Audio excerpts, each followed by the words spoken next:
when it comes to not feeling played, do you feel like you came to that understanding now on how to date and not feel played?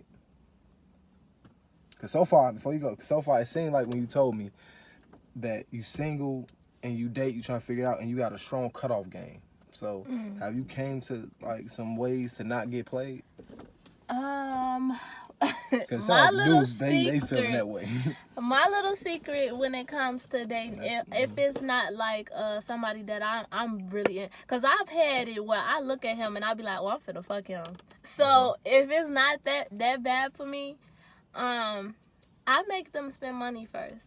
That's just how I am. So at the end, even if we don't work out, if I feel like that's happened to me, where I feel like he ain't answering the phone no more or something like that, I'm not just leaving with a wet ass. I at least, like, one of them bought me this chain.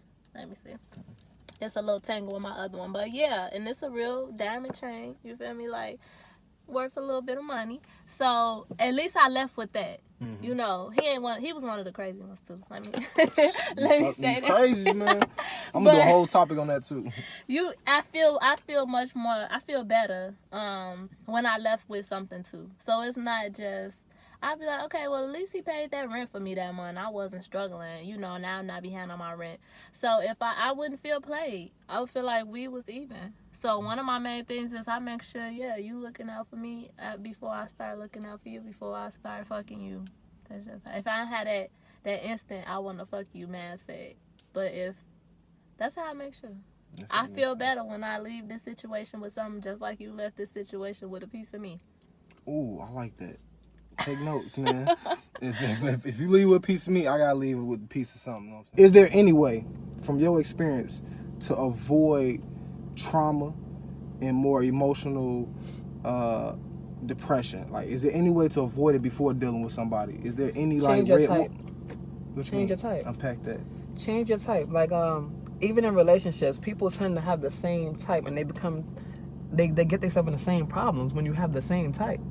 You know what I mean? Just because somebody's light skinned and somebody dark skinned don't mean they don't have the same tendencies. Okay. You know what I'm saying? You don't necessarily want to just say, well, you don't want to read a book you don't want to judge a book by its cover.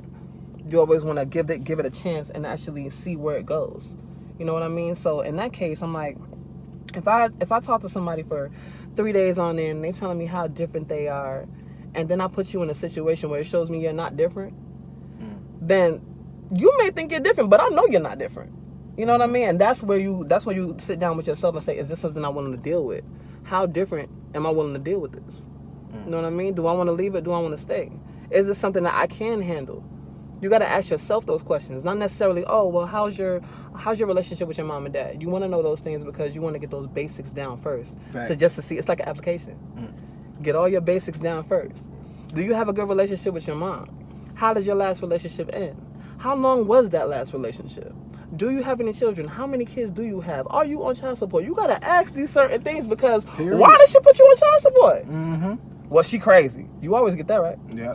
You always get that. It, but you get that answer. Men say that. She crazy. She crazy. Is she? Or you just want to do your part?